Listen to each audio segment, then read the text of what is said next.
Is it too late for you to start a podcast for your business in 2025? Hello, my name is Anthony Winery. I'm the co-founder of GetMoreListeners.com, a company helping entrepreneurs and experts grow a profitable podcast that builds their personal brand and attracts dream clients to their business. Over the last 4 years, I've interviewed and coached 350 plus podcasters, have published multiple best-selling books under the pen name of Daniel Larson, and I'm the co-host of Why Your Podcast Isn't Growing, a podcast that's generated $120,000 in profit in the last 9 months. And today, I'm going to answer some questions you might have if you're considering launching or carrying on with your business podcast. Questions like, well, look, everyone has a podcast, so is it even worth it? How effective are podcasts at attracting clients to my business? And what ROI can I actually expect to get if I launch a brand new show? I think something to note is that there are 100 million Americans who listen to podcasts every single week. Now, that's almost a third of the entire country actively consuming content on a weekly basis. And that number is only going to go up and up and up as podcasts becomes way more popular. I'm sure you're experiencing it. You've seen it everywhere. Again, in terms of popularity of podcast consumption, it's only getting more popular. Here's the truly mind-blowing part. There are only around 250,000 active podcasts competing for that attention. Not 2.5 million, not 25 million, literally 250,000 active podcasters publishing content for those listeners. Now, to put this into perspective, compared to other mediums, where we have blogs where you're competing against 600 million blogs, or YouTube channels where there's 114 million active channels hosting on a weekly basis, but we only have 250,000 active podcasts serving 100 million plus weekly listeners in America alone, not worldwide, in America alone. So what am I trying to say? Well, this creates a massive imbalance we've only seen a few times in history. Not to get too dramatic here, right? Think about Google advertising in 2005, or having a YouTube channel in 2010, or having an Instagram business account in 2013. Just imagine if you started a business podcast back in 2010. The early decision would have resulted in you making multiple millions of dollars for your business. Those YouTubers who started way back when YouTube was still early, when things were still picking up, when there wasn't as much competition, they cemented themselves in the game and they've again reaped massive rewards because they got in early. And those who waited until, let's say, 2020 or even the present day, it's an uphill battle. It's never been more competitive and it's never been harder to stand out. So what I'm trying to say here is podcast opportunity in 2025 is following the exact same pattern. Those who are getting now are positioning themselves for years of future advantage. Whereas those who might put this off, maybe you've considered starting a podcast before, but you keep putting it off. I'll wait 12 months. I'll wait another 6 months. I'll wait another 3 months. Again, you're pushing down an opportunity that's right in front of you, because as time passes by, more people will catch on and the podcasting space will become even more competitive. But look, it's not just about the numbers and it's not just about the stats, right? More importantly, for you as a business owner, if you're someone who's trying to launch a podcast to build your personal brand and attract dream clients to your business, it's not just about the numbers. It's really about who's listening to podcasts. Because there's something that most business owners don't realize. Podcast listeners quite literally make for the dream clients. They are the dream client you're trying to reach. 56% of household incomes of podcast listeners are above $75,000 per year, which again is insane. Most listeners are college educated, but more importantly, 46% have purchased a product or service after hearing about it on a podcast. All this to say that these aren't just the casual doom scrollers on social media who are just looking for a quick dopamine hit, right? These are engaged, educated professionals actively seeking solutions to their problem. They are literally searching for your expertise. And when you're able to have a podcast, you're able to target those exact audience base. But here's the thing, this ideal situation where we have a massive audience, minimal competition, and premium listeners is temporary. Because as more time passes by, like everything else in the space, things will become crowded and it will be even harder to stand out. And look, that's why today I'm going to show you why 2025 is actually the best and perfect time to start your podcast for your business. But not only that, right? I'm going to show you and give you the exact system that you need to build a show that attracts premium clients on autopilot. So look, here's my question to you. What if you never had to chase another client again? What if your ideal prospects came to you pre-sold, already knowing that they want to work with you and ready to pay your premium rates? And that's exactly what a well-positioned podcast allows you to do. Now, before we dive a bit deeper into all of that, here's what the traditional path looks like for most online coaches, experts, entrepreneurs out there who are trying to get new clients for their business. Number one, they're stressing out when it comes to cold outreach that get ignored. They're going to networking events and relying on referrals, which have mixed results. Sometimes they're consistent, sometimes they're not. It's like a feast and famine. Social media posts that disappear after a few hours. and expensive ads which give you diminishing returns. Now, all this to say that the traditional path of signing new clients into a business is only getting harder and harder. And the important thing to note here is it's not just random. Like these things aren't just happen as a fluke, as a random occurrence. There are 3 very specific reasons why these things are happening. So reason number 1, competition is at an all-time high. Look, you're probably experiencing it. Everyone out there in 2025 seemingly wants to be a content creator. There's more content now than ever, and there's more advertisers now than ever as well, which makes competition extremely high. And when competition is high, it becomes way harder for your business to stand out. Customers and your ideal clients are essentially inundated with so much content. Like when I go on social media, there's so much promotional stuff that I see that's really hard to ignore. And the attention of your ideal clients is being pulled in so many different directions. And there was a study that was recently done by Morning Brew that essentially just shared like, hey, look, the average consumer, the average person is exposed, or rather they're conscious of 78 to 80 advertisement being placed in front of them on a day-to-day basis. Over the weeks, that's hundreds. Over months, that's thousands. Not quite, but you get the gist. Over years, again, that's thousands of ads that they're seeing all the time, which means that for you, the business owner who does have a good product, who might have the best coaching program on the planet Earth, who has an amazing service to deliver, is getting harder and harder for you to cut through the noise. And it doesn't really matter how good your program is, how good your product is, how amazing your service is. You can be the number 1 expert on planet Earth, but if you're unable to cut through the noise and actually become discovered by your ideal listeners, because again, it's super crowded, it's impossible for you to make sales. And if you can't make sales, it's impossible for your business to keep growing at the rate you'd like. Reason number 2, trust is at an all-time low over the last 3 years, right? We're experiencing what sociologists call the trust erosion. To me, that sounds hella dramatic, and I guess it kind of is. But studies have shown that consumers' trust in businesses has declined by 17% in the last 3 years. And when you think about it, it's quite obvious why it happens, right? You have an increasing number of people who are joining the online space, posting a bunch of content. And in order to stand out from the noise, it's about basically making these wild, bold claims, being outlandish, saying dumb shit just to get attention, and making wild promises that no service or company can actually deliver on. So people, they see these massive promises, they get excited, or your ideal clients, let's say, they get excited. They love what they see, they love what they hear, they get on a call, they then start working with a company who's overpromised, the company then underdelivers, and then let's say this happens not just once, but twice and 3 times. And now you're the 4th person they're spoken to. To them, it doesn't matter who you are, it doesn't matter how great your program is, it doesn't matter how great your service is.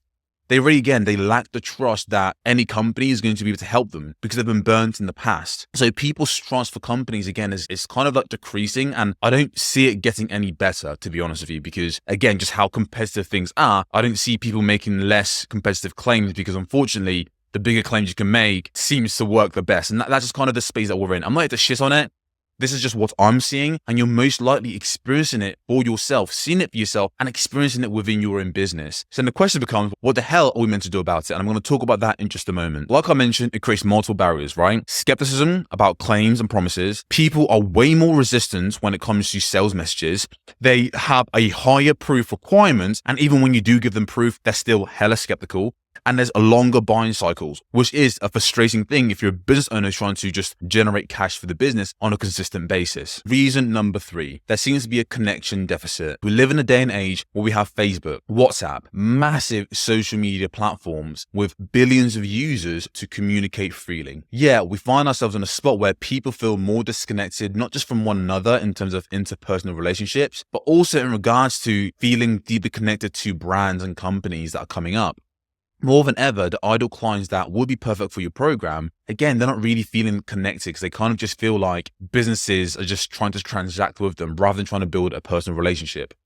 Now, why this is important is because there's really 5 levels of connection that your ideal clients need to have with you as a business owner in order to want to work with you. And these are the 5 levels. We have awareness. They need to know that you exist. We have interest. They need to be curious about your offer. They need to have trust. They need to believe in your capabilities and authority in helping them get that result. They need to have connection. They need to feel personally aligned that you're the right person for the job. And that could mean just, again, your values, right? Because things are getting so competitive. If you have the right program, they like you and they believe your offer might help them, but they don't feel in alignment with you. And then they get on a call with a competitor and they feel more closely aligned with the competitor's values, then they're far more likely to go to a competitor over yourself. And the final part is conviction. They need to feel certain that you're the right person. Now, the problem is that most business owners are only hitting on the first two levels of connection, which is they are aware that you exist and they are interested and somewhat curious on what you have to offer. And this is obvious, right? Because people aren't just ignoring your sales messages. You're most likely getting people coming onto sales calls and they're showing interest. They're telling you how they love your program, they love your process, but then they go on and ignore you and they don't close and they kind of just go radio silence. So why is that? Because they're aware that you exist and they're interested. Hence why they've actually booked a call to speak to your team. Hence why they've sent you an email to mention how they're interested in one of your programs. But then they don't buy and they kind of just put this off. And the reason is what we just spoke about. You need all 5 levels. And the last 3 levels is what you really need. And most businesses are missing in order to make consistent sales and to attract the right clients into their business, which is they need to trust you and believe in capabilities. They need to feel connected and personally aligned with you and need to have that conviction that you're the right choice for them. Now, to me, this is precisely why podcasting has emerged as the ultimate client attraction machine and vehicle in 2025. Because while most marketing methods force you to compete, shouting for attention, proving yourself over and over again with your social media posts, and convincing skeptical prospects as to why you're worth listening to, why you're worth working with, podcasting flips the script completely. It puts you in a position when you're a podcast host where you're not the one chasing clients. You're the person who's positioned as an authority that people can go to that want to learn from. Instead of you interrupting people with advertisements or begging them to get on a sales call through cold outbound, you educate your ideal clients, you inspire them, and then you build trust in a way that feels supernatural. The exact same way that any podcast that you listen to, you likely feel like you know, like, and trust them. If you were in a situation where you really needed someone's guidance and expertise, and you had a bunch of people to pick from, and one of those options was the podcast you listen to, you're far more likely to close with that person over the competition because they have that 5 levels of connection with you. So while your competitors are stuck trying to prove themselves through cold emails, posts on social media, you're already inside the prospect's mind. You're guiding them through the buying decision effortlessly, which you can't do if you're just shouting at the top of your lungs, trying to do anything to get attention online and social media. Because let's be honest, right? If you're, let's say, competing on social media or other platforms, it's not always a person who has the best results who lands the most clients. It's oftentimes the person who has the most likes and vanity metrics that seems to grow in popularity. And that's not always an indicator of how good someone is at a particular thing. It's not always an indicator that this person who has thousands of likes on their posts is fantastic. It's a good indication that they're good at playing the social media game and gaming the algorithms to get likes. But it's not all, and again, that's not in all cases. I want to make that very clear, right? But oftentimes, just because someone has a bunch of likes doesn't mean that they're the right person to help a client get a particular result. But that person will gain way more traction compared to yourself because you're competing within social media for the game of likes, comments, interaction, and social status. Again, there's nothing wrong with this. I'm just calling it out as it is. And I know that if you're anything like me or my clients, you don't really want to play that game where you're trying to just game the social media system. You don't really want to feel like you're constantly battling this uphill battle when you know that actually you have something amazing, something valuable. You don't like how things are set up. And you want a different approach where instead of you constantly chasing clients, you just position yourself in the right way in order to attract those dream clients into your business. And again, that's what a podcast allows you to do. This is how clients like Todd easily got a new client from his podcast. And again, is now making an ROI. He's got a podcast, positioned it in the right way, and he's now attracting dream clients to his business effortlessly. Or Sheridan, who added $12,000 in profit to a podcast in 30 days by attracting high-ticket clients. Her packages were around $6,000 to work with her on a one-on-one basis. People discovered her podcast through methods I'm going to break down in just a moment. They listened to her show, built a like, know, and trust, and hit the 5 levels of connection. And then, of course, they reached out to her because she presented her show as a solution to her problem. She gave them an offer they couldn't refuse. And because they liked, know, and trusted her, the sale became way easier. So I want to make this very clear. Podcasting doesn't just build your authority, build your name in the industry, and it doesn't just build leads for your business. it brings ready to buy pre-sold clients onto your sales call. Imagine what that would do for you. So now the question becomes, how do you grow a podcast that attracts, nurtures, and turns listeners into clients on a consistent basis? And how can you make sure that you're not yet another unprofitable podcaster who suck years into their show to barely grow and make an ROI? Because that is the majority of podcasts out there. Spend 2-3 years into a show, produce incredible content, but they still don't grow, they still don't monetize, and they definitely don't attract dream clients to their business on a consistent basis. So I want to make this very clear. There is a right way to do it and there's a wrong way to do it. People think you just launch a podcast as an entrepreneur and expert, you talk on a mic, and then magically your audience will appear and you make a ton of money. I bloody wish that was the case.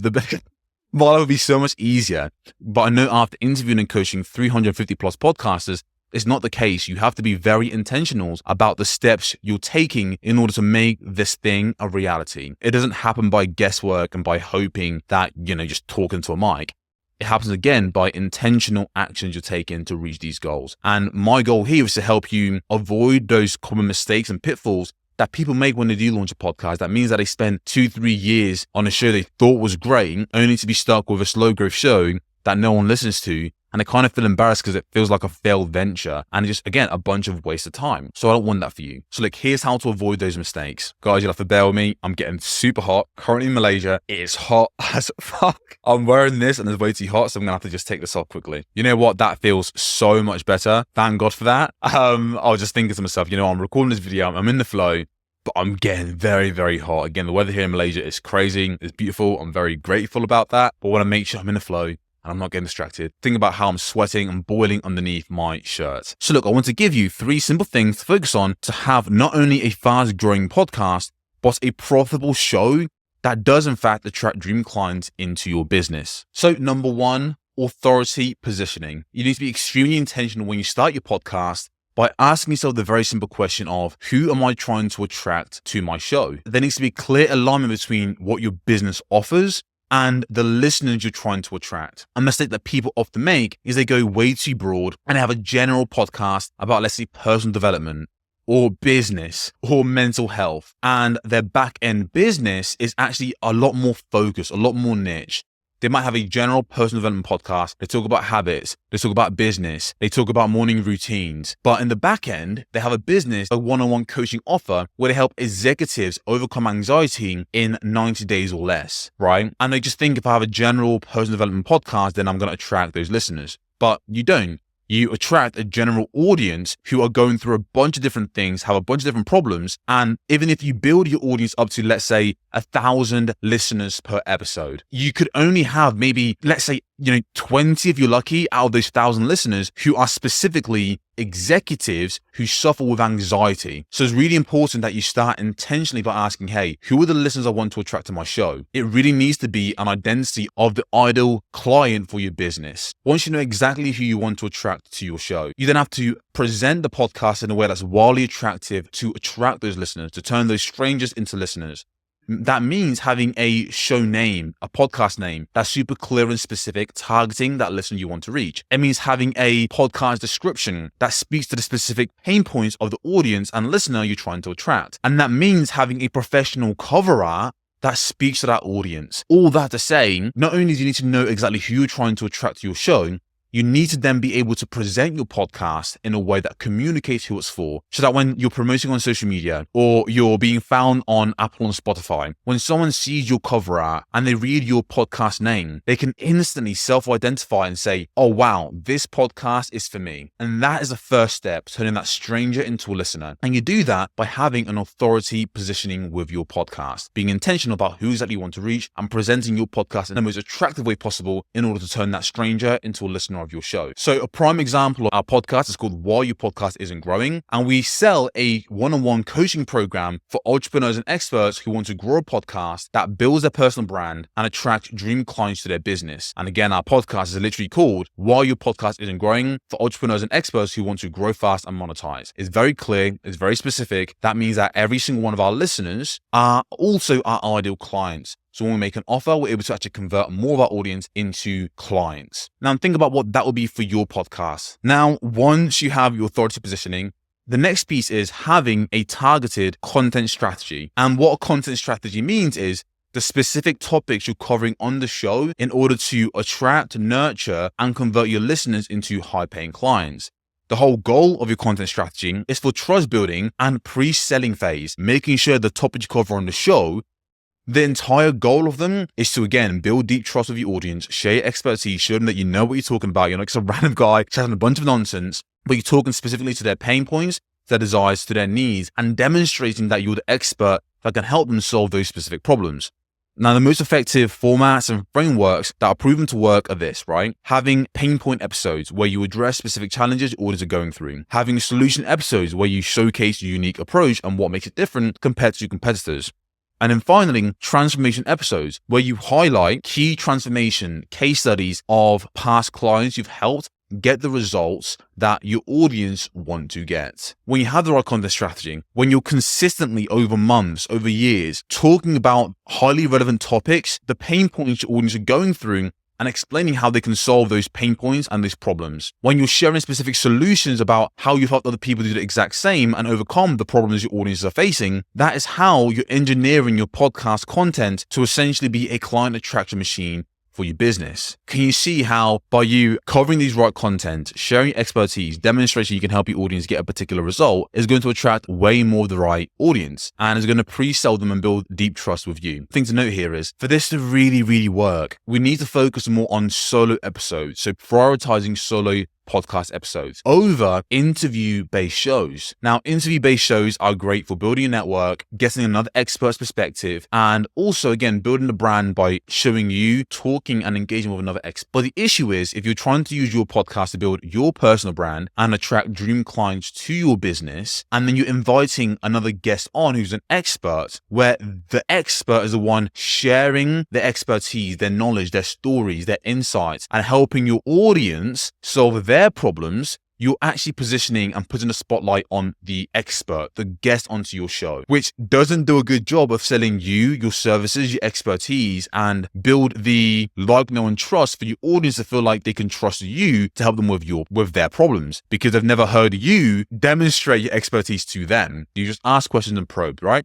So think about what it would do for you if you just prioritize solo episodes, how that would change your relationship with your audience, how that would change the way your audience views you. What do you think would happen when it comes to then you giving a call to action for them to join your program? Compared to if you're doing an interview-based show and then you give them a call to action to join your program when you've just had someone else talk for 60 minutes about how great they are and the amazing thing that they've done, and now you're the one saying, hey, by the way, come and work with me. That's why we prioritize short episodes. We've found for our clients, they convert like 3 to 4 times way higher than interview-based shows. We've had multiple clients who launch with the traditional approach of, interview-based podcasts. But 2 to 3 years in, they're kind of in a spot where they're not really generating any clients and they're kind of wondering why.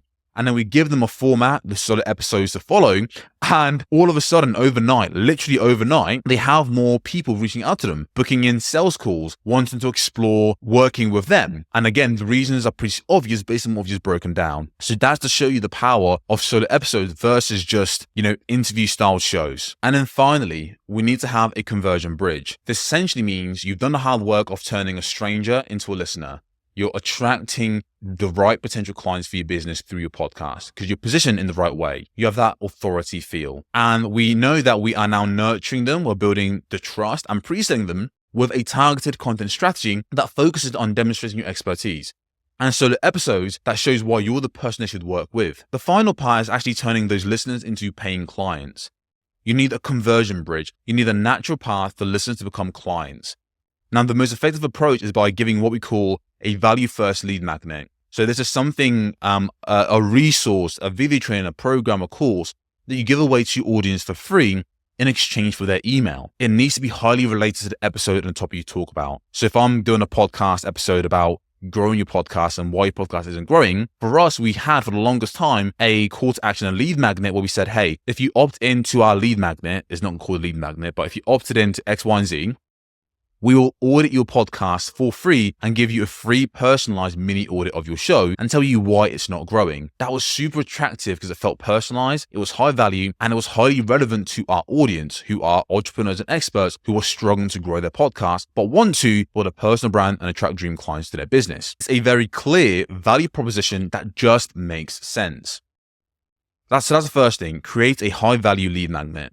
The second thing is when people opt in, don't automate the sending. So when someone opts in to the funnel or to accept the lead magnet, don't just send it to them straight away. Reach out to them on a one-on-one basis. And you want to do this because you're essentially trying to start a discovery conversation. This shouldn't be like a high pressure sales, but essentially you want to reach out to them and say, hey, I saw you opted in for this thing. Just want to make sure that is the right thing for you. They say yes, you then send them the thing. And then you ask them, I know you opted in for this, to get an order for your show. Why is it growing?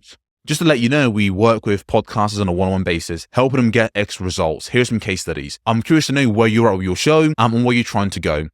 I'd love to see how we might be able to help you get the exact same results. Why this works so well is because you're engaging and starting the sales conversation with your listeners straight away. And you're starting it at a point where they have the highest level of interest, when they are the hottest. If you just send automation and never have a human one-on-one, a week goes by and they still haven't heard from you on a one-on-one basis. 2 weeks goes by and their interest diminishes. A month goes by and they've completely forgotten about you. And if you then go and reach out then, it doesn't have the same impact. Whereas when you're the one starting the conversation with them, engaging and then sharing the resource with them on a one-on-one basis, again, you're opening the discovery conversation and you're leading them naturally to book a call to explore working with you. So this is kind of the natural bridge that occurs. And practically what you might say on your episode is, if you're struggling with specific problems, I've created this specific guide. If you're struggling with slow and steady podcast growth and you're curious to know, well, why is the podcast growing? I'm creating incredible content. I've been doing this for years, but the show still isn't where I want it to be. Well, look, that's exactly why we created our personalized mini audit. Go down to the show note description and apply, and I will send you within 24 hours a mini personalized audit, helping you identify blind spots that's making you suffer with slow and steady growth and giving you specific steps on how you can turn things around right away. That's an example of what I would say in a podcast episode. And again, people will take it on because it's a natural flow. Can you see how if you have the expert positioning and authority feel to your show and you have the right content strategy, love Max when to do that, and you have the right content strategy, and then you give this natural, conversion bridge, you're going to start and engage way more of your audience to take the next step to explore working with you. So like I mentioned, number 1, you have the authority positioning for discoverability.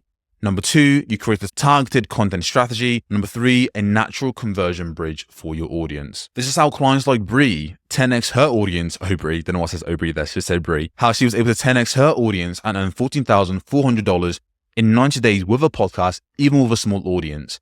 Her podcast was titled Heartbreak to Wholeness, Untangling the Mindfuck of, Narcissistic Relationship.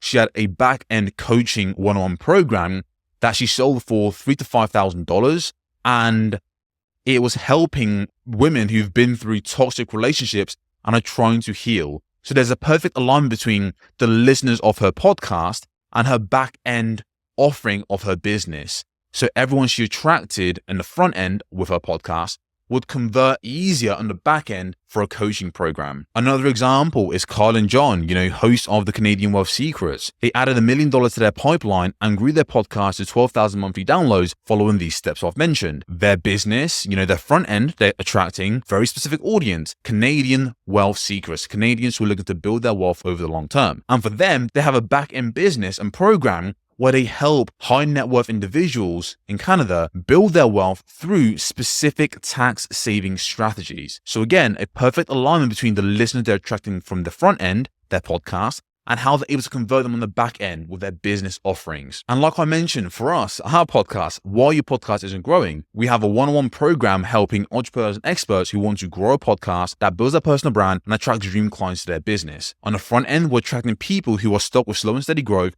who don't know where to go, don't know what step they need to take. And then on the back end, we're sending a one-on-one personalized program with done-for-you aspects, helping them achieve their final results, helping them get the transformation that they want. So again, there's a perfect alignment between our front-end offer, the podcast, and our back-end offering, our one-on-one personalized coaching program. So look, I hope this has gave you some insights in regards to whether or not it's worth you starting the podcast, what ROI you can expect from your show, how to make sure you don't sink in years into the podcast without actually making an ROI, because again, there is a right way to do this and there's a wrong way to do this. And I hope you can see that there is a massive opportunity here when it comes to podcasting. We are still super early. It really isn't that saturated, right? There are way less competitors in the podcasting space and medium versus any other channel, and it's not even close. So if you can just take the right steps today, right now, get started with your podcast, don't put it off any longer, and just follow steps intentionally, you will grow an audience you're proud of. You will cut through the noise. You will start building trust at scale with the audience you're building with your show. And you'll start making and attracting dream clients to your business because, again, the podcast is being that driving asset that's able to attract the right listeners, turn them into fans, build that trust through your content, and then convert them in the back end with your business offering. It's really that. So I hope you found this valuable. If you've liked this and got one piece of value from it, be sure to like and subscribe. Look, I make these videos to help you gain clarity around why your podcast isn't growing or monetizing at a rate that you like. And also, if you just looking to start a podcast and want to get started and wondering, is this the right thing for you? That's why I'm making this video. So again, if that's you, we're constantly helping entrepreneurs and experts who want to build a podcast that builds their personal brand and attracts dream clients to their business, and sharing practical tips and advice and exactly how to do that. So be sure to like and subscribe, and be sure to leave a comment down below if you have any questions around how this might specifically work for you and your specific situation. With that being said, I'll catch you in the next video.